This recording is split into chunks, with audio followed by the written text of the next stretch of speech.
Salut tout le monde, nous sommes là pour la suite de cette formation consacrée à Java. Encore une fois, je m'appelle Dieu merci Kambale. Si vous n'êtes pas encore abonné, nous vous prions de vous abonner et de nous laisser un petit pouce bleu, de commenter aussi la vidéo, ça nous fera du bien en fait. Dans cette partie, nous allons coder les boutons enregistrés. La fois passée, nous avions créé notre connexion. Nous avions créé la classe connexion que nous allons à chaque fois utiliser dans notre interface au moment où nous aurons besoin de ça. C'était cette classe ici. Et la connexion aussi était effective. En fait, dans cette partie, nous allons maintenant chercher comment est-ce qu'on peut sauvegarder les informations dans la base de données. Moi, je vais utiliser toujours le SGBD appelé SQL Server.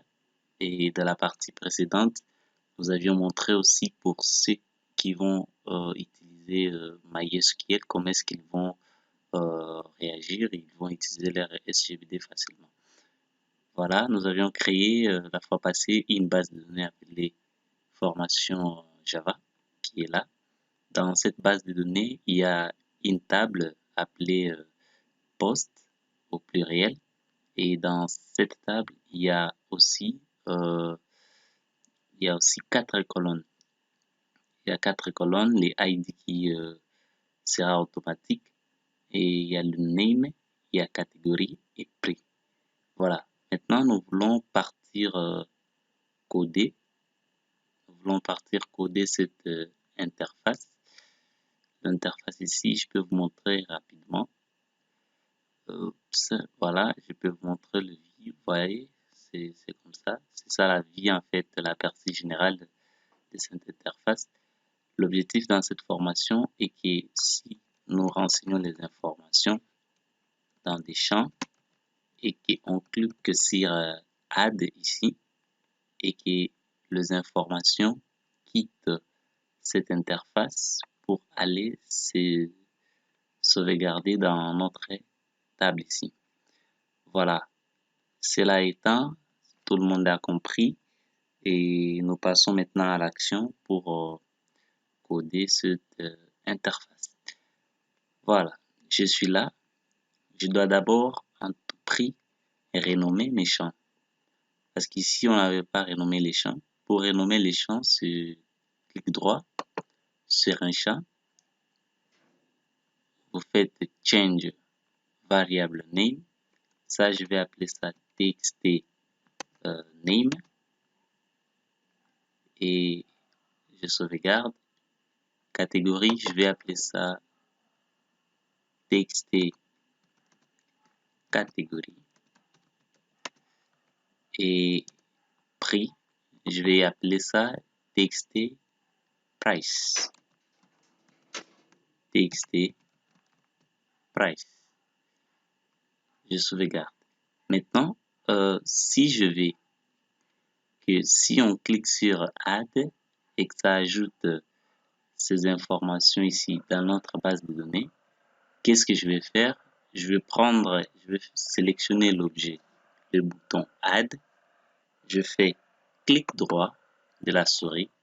Je prends les events et je prends la première ici, action, et je prends action performed. Voilà, c'est trop simple. On prend le event, action, action performed. Et dans ça, maintenant, on va nous ouvrir notre éditeur de code. Ici, à ce niveau, on nous demande d'écrire les codes à ce niveau pour ajouter les informations dans notre base de données. Pour cela, je vais vous rappeler que nous devons d'abord, à tout prix, nous devons toujours faire des connexions. Ici, pour utiliser notre connexion, la classe connexion ici qui est, je dois épingler ça ici pour que vous puissiez voir. La classe connexion ici, qu'est-ce que nous allons faire? Je dois tout simplement après la déclaration de ma classe à ce niveau, appeler notre classe connexion. Je vais dire, je dois créer un objet du type connexion. Cet objet va s'appeler con, par exemple, soit je peux dire ma connexion. C'est ça le nom de l'objet. Et la valeur, c'est une nouvelle instance de la classe ConnectionDB. La classe ici, ce que je mets comme classe, c'est ce que vous voyez ici, ce que nous avions créé ensemble avec vous. Et si j'entre dans cette classe, je retrouve une méthode. Une méthode n'est qu'une fonction, mais créée dans une classe. C'est ce qu'on appelle méthode. En fait, c'est en programmation orientée objet. Et soit dit en passant, si la programmation orientée objet vous intéresse, n'hésitez pas à m'écrire en commentaire. Je vais faire aussi une formation Java sur la programmation orientée objet. Voilà, maintenant pour accéder dans notre connexion, nous allons toucher la méthode connect. C'est pourquoi je dois rentrer ici. J'ai dit, j'appelle une nouvelle instance de la classe ici en gauche, ici, ConnectionDB. Et dans cette classe, je dois mettre mes parenthèses, puis point. Dans cette classe, vous allez retrouver une méthode connect. Je mets point virgule. Ici, on me dit, je dois importer le SQL connection. Je dis oui, je l'importe. Une fois importé, vous allez voir, il n'y a plus l'erreur. Maintenant, en déclarant juste cette ligne, partout ici dans mon interface post, je vais utiliser la connexion dans cette classe. Partout dans cette classe ici post, je peux utiliser la connexion. Maintenant, je rentre dans le bouton en question. Si vous ne vous retrouvez pas, priez tout simplement de rentrer sur votre design et puis vous faites clic droit sur les boutons concernés, Event, Action, Event, Perforid, et vous serez tombé à l'endroit correspondant. Je suis là. Maintenant, pour insérer, nous allons devoir taper une requête SQL. On la stocke dans une variable. Pour cela, je déclare une variable du type string. La variable en question, je vais appeler SQL. Puis, ça va sauvegarder la requête suivante. Insert into suivi le nom de notre table. On s'est dit ici, le nom de notre table se poste en majuscule et pardon au pluriel, je m'excuse. Insert into poste minuscule mais au pluriel. Précisément dans quel champ?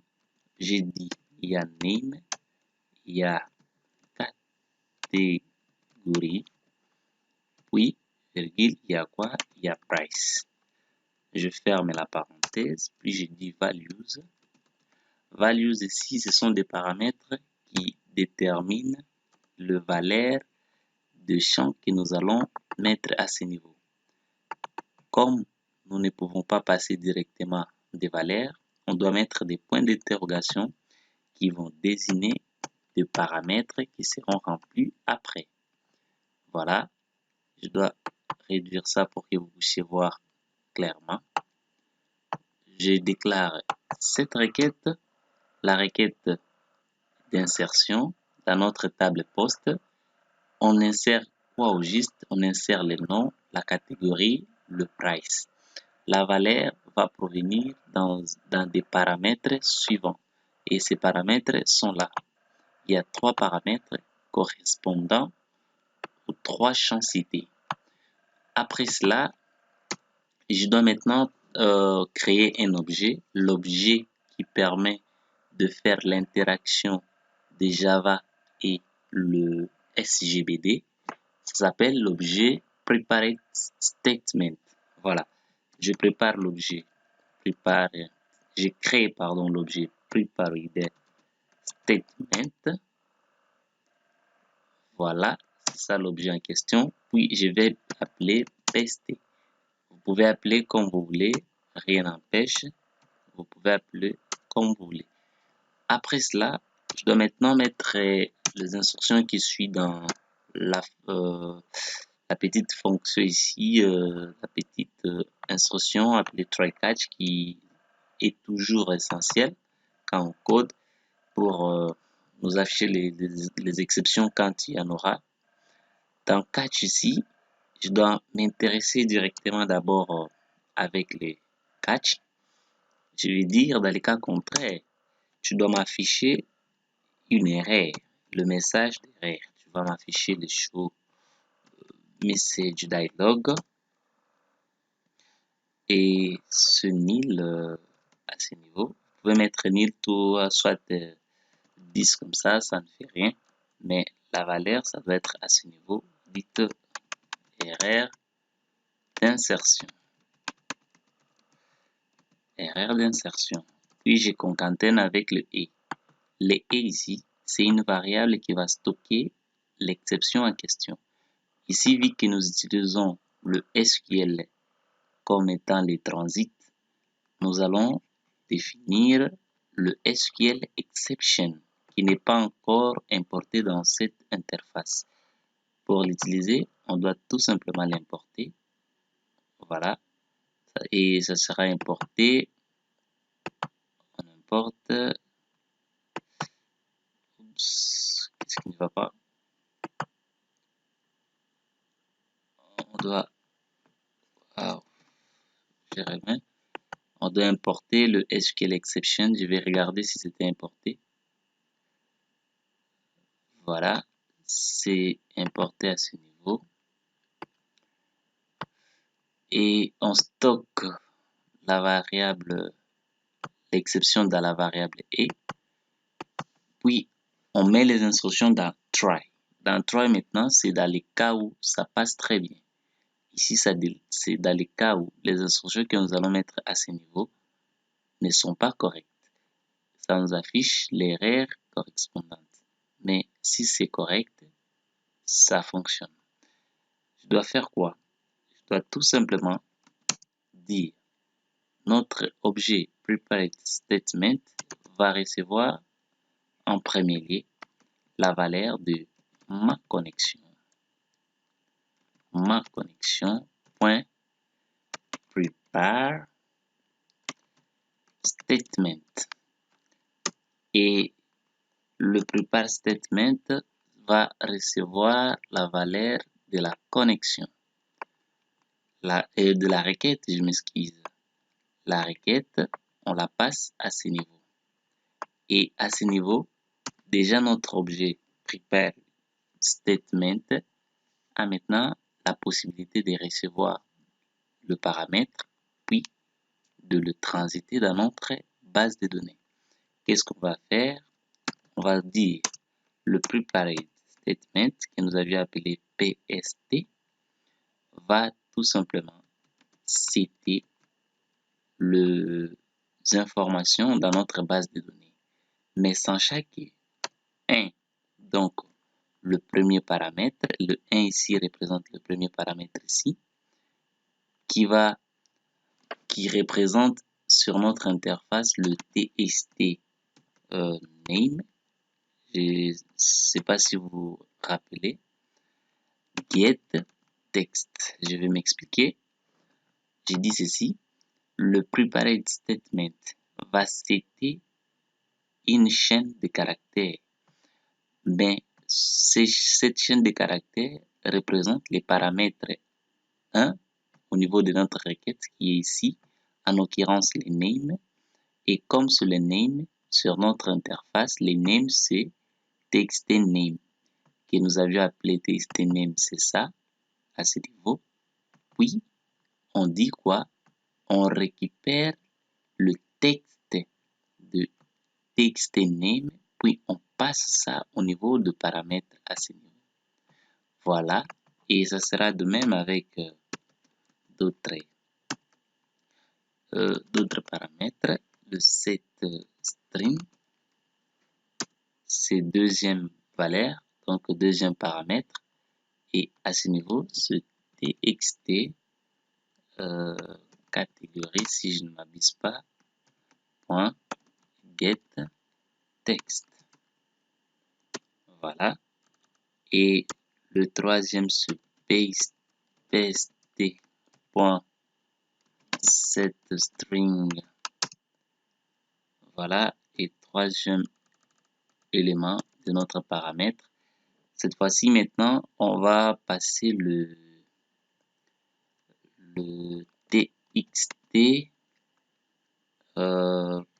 price. Le txt price get text. Voilà. Vu que si on finit de passer tous les éléments de nos paramètres à ce niveau, maintenant nous devons exécuter la requête pour que ça puisse stocker les informations dans notre base de données. Pour cela, qu'est-ce que je dois dire? Je dois dire je dois déclarer une variable appelée rx. Bon, ce que je fais ici, ce n'est pas vraiment obligatoire. Vous pouvez tout simplement à ce niveau prendre votre pst, vous dites, vous l'exécutez, ça va fonctionner. Je vais vous montrer le deux méthodes. Si je fais pst execute, ça va exécuter, je vous rassure. Et je peux même afficher un message. Voilà. Ok. Je dis enregistrement réussi. Voilà. Et je peux aller essayer. Pour essayer, on fait tout simplement clic droit, on fait run file pour exécuter notre interface ou soit formulaire appelé post.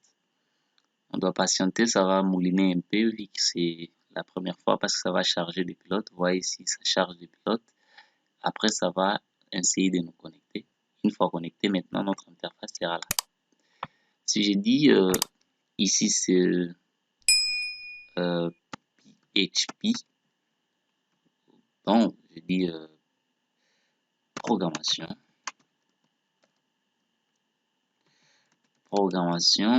et le prix c'est 5000. Je fais add, on me dit enregistrement réussi. Et si je pars vérifier dans notre base de données à ce niveau, si c'était enregistré réellement, je vais afficher les informations.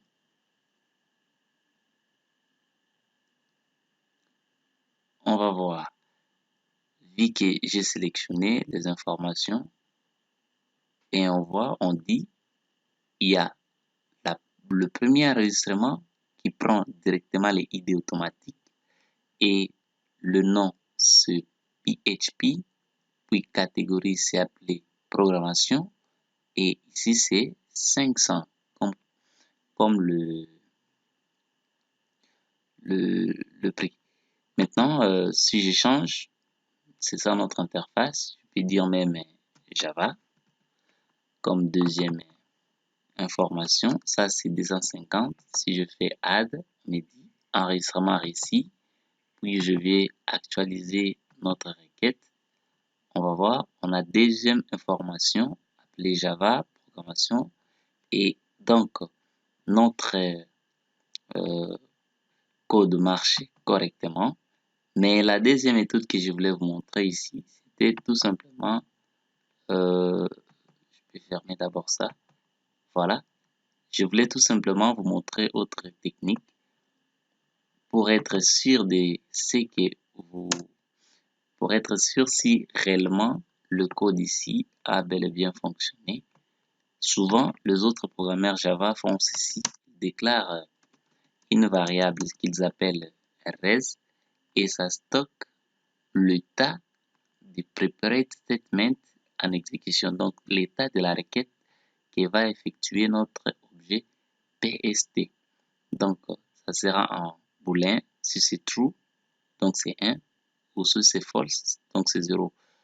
Cette valeur-là sera stockée dans cette variable ici créée rs, et on va maintenant tester juste si notre variable rx égale à 1, donc si la requête a bien été exécutée, maintenant on affiche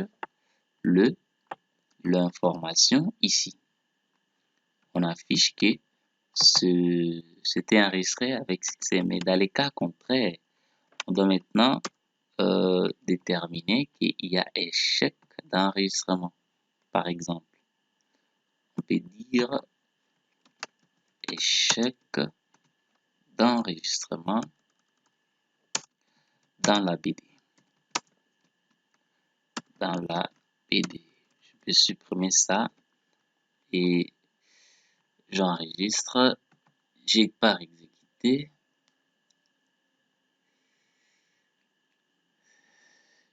J'exécute, ça charge le pilote. Nous sommes connectés. On me ramène les menus. Je pars afficher l'interface. C'est pas si on n'a pas codé comment est-ce qu'on peut afficher l'interface à ce niveau. C'est pas moi, bon, c'est pas grave. On peut aller coder vite. Pour coder, pour afficher l'interface, qu'est-ce que nous allons faire? On va tout simplement entrer dans notre interface menu. J'ouvre le menu. Puis à ce niveau, c'est à ce niveau, voilà, je fais clic droit, event, action, bon, je prends le mouse, le mouse clic. Donc, quand on clique avec la souris, qu'est-ce qu'on va faire? Je suis à ce niveau, je dois déclarer une instance de notre poste ici. Donc, je dis poste qui sera égal à poste. Poste comme ça. Qu'est-ce que je vais écrire? Poste comme ça, voilà. Et le poste que je crée en minuscule sera point set visibility et ça sera à true. Voilà. Et poste, on peut toutefois importer. Oups, la classe s'appelle quoi?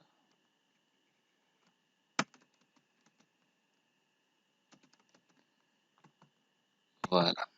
J'avais plutôt mal écrit poste. Juste croire sur poste. On me dit cannot find symbol.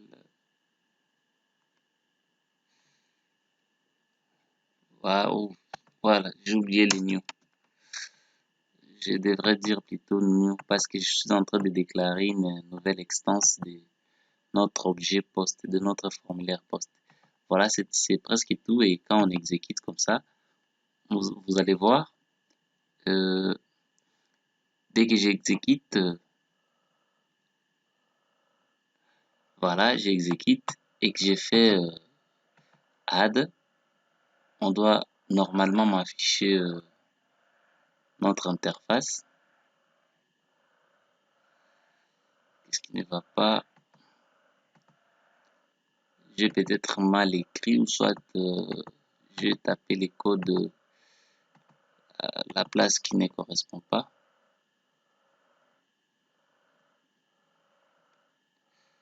Soit ça doit être le action perforate.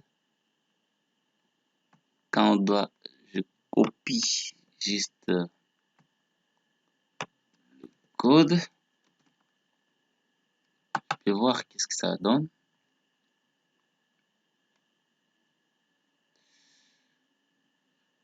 Ça mouline un peu, vous devez être patient. Voilà. Ok, c'était ça. c'était sur Action Perforate que je ne devrais mettre pas dans le mouse script. Et voilà, et par ici, vous allez comprendre que nous pouvons, par exemple, mettre les W langages, toujours programmation, et quand on va tenter d'enregistrer, je peux mettre même 100. Si je fais enregistrer, on me dit enregistrement récit et c'est correct. Je pars vérifier dans notre BD, j'exécute la requête. Vous voyez, W langage est enregistré. Donc, ce que je voulais dire par là, c'est quoi? Je vais arrêter le script. Ce que je voulais dire par là, c'est quoi? Il y a d'autres programmeurs qui veulent aller jusqu'à fermer ça, c'est le code de menu, ça c'est la connexion, voilà, je suis là au niveau du poste. Il y a d'autres programmeurs qui partent jusqu'à ce niveau et les autres se limitent juste au niveau de l'exécution. Ils exécutent juste ça parce qu'ils sont sûrs de ce qu'ils ont fait et ça donne les résultats. Donc, tout chemin mène à Rome. Si vous vous sentez à l'aise avec la technique citée précédemment, vous devez se limiter à ce niveau. Tant pis, il n'y a pas un problème. L'essentiel, c'est les résultats. Et nous qui avons besoin de ça, et pour être sûr de ce que nous voulons enregistrer dans notre base de données, donc nous voulons aller jusqu'à ce niveau, il n'y a pas un problème. Et tous, nous tombons toujours dans le même résultat. Mais il y a une chose qui tous nous pouvons regarder. Dès que j'exécute le script, script. Quand j'enregistre, je pars afficher vite l'interface. Voilà, l'interface est là. Bon, comprenez, c'est un peu bizarre parce que je n'ai pas encore centré l'interface au milieu. Et quand je dis, par exemple, HTML, je dis programmation. Je sais pas pourquoi est-ce que aujourd'hui j'ai toujours la programmation dans ma tête. Je prends par exemple 800, j'ai dit add. Vous voyez, on me dit enregistrement récit, mais dès que je fais OK, il n'y a pas les informations, ils restent toujours dans des champs là, ce qui n'est pas bon. Donc, nous devons faire en sorte que ces informations disparaissent dès qu'on clique sur OK, après la réussite de l'insertion. Parce qu'ici, les informations sont enregistrées dans la base de données. Vous voyez ici un HTML, mais chose grave, les informations saisies restent toujours dans les champs. C'est très facile et c'est ce que nous allons faire dans peu de temps même. Pour cela, on doit dire tout simplement, dès que je vous montre quelque chose, dès que on enregistre, on prend notre txt name.set texte. Ça va prendre maintenant, au niveau de ce texte, ça va prendre la valeur vide. Si je mets ça partout pour texte catégorie aussi, je set de texte, mais je le laisse à ce niveau vide. Pour texte price aussi, je fais set texte vide. Donc, je les laisse vides. Si maintenant je pars enregistrer quelque chose, juste après l'enregistrement ici, on va me vider les zones de test. Donc, les informations que j'ai saisies seront disparues. Pourquoi? Parce qu'on a supprimé ces informations après l'enregistrement. Je vais prendre le UML, je dirais c'est analyse. Oups, qu'est-ce que j'ai dit? J'ai créé analyste. Désolé. Voilà. Et je prends le 800, je dis enregistrer. À ce niveau, vous allez voir, les informations sont là. Et on m'a affiché que l'enregistrement est réussi. Mais dès que je fais OK, donc, les informations disparaissent. Voilà, ça c'est une bonne pratique, mais ce n'est pas vraiment conseillé de le faire comme ça. Pour cela, on doit couper. Je fais CTRL X, je coupe ces informations. Puis j'appelle une méthode que je vais créer maintenant, même si vider texte. Vider texte comme ça, et je laisse là. Pour l'instant, il y aura une erreur. Pourquoi? Parce que on n'a pas encore créé cette méthode. Maintenant, je descends à ce niveau. Vous pouvez la créer partout où vous voulez, mais que ce soit toujours en dehors d'une méthode. Vous voyez, si je suis en dehors d'une méthode, je peux être même ici, à l'espace vide ici, je peux dire public parce que je vais l'appeler dans une autre méthode. Je vais déclarer ça en public. Ça, c'est la visibilité en programmation. Si vous ne connaissez pas, prière de m'écrire et je vais parler de ça dans des tutos prochains.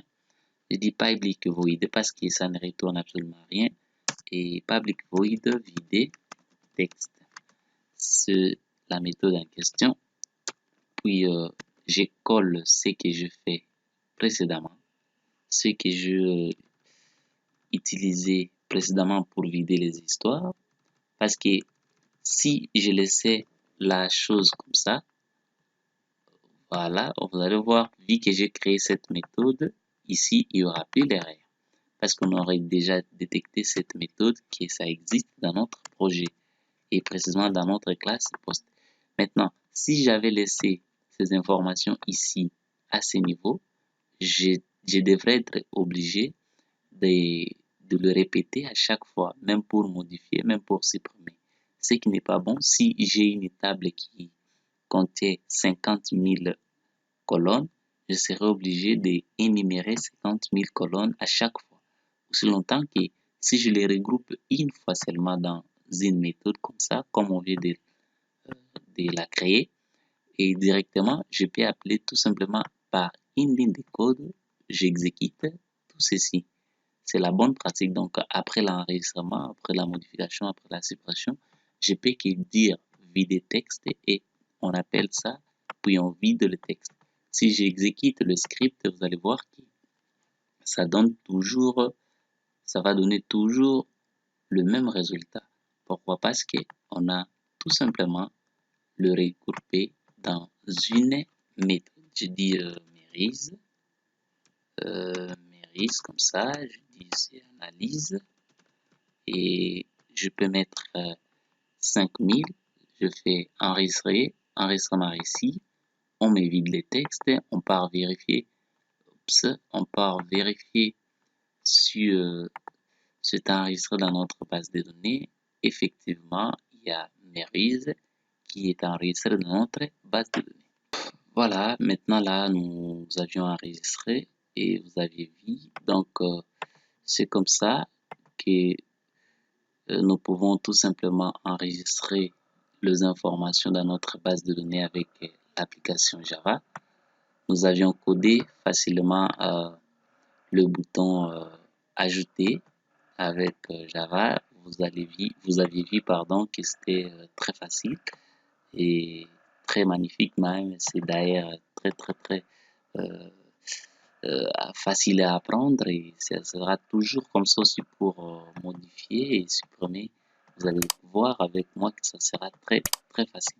Je vous prie de rester jusqu'à la fin de cette formation et si vous êtes encore toujours abonné, nouveau à la chaîne, nous vous prions de vous abonner en masse et de nous laisser des pouces bleus, pourquoi pas des commentaires, nous allons vous répondre toujours. Et c'était dit merci Kambalé. Je vous donne rendez-vous à la prochaine vidéo.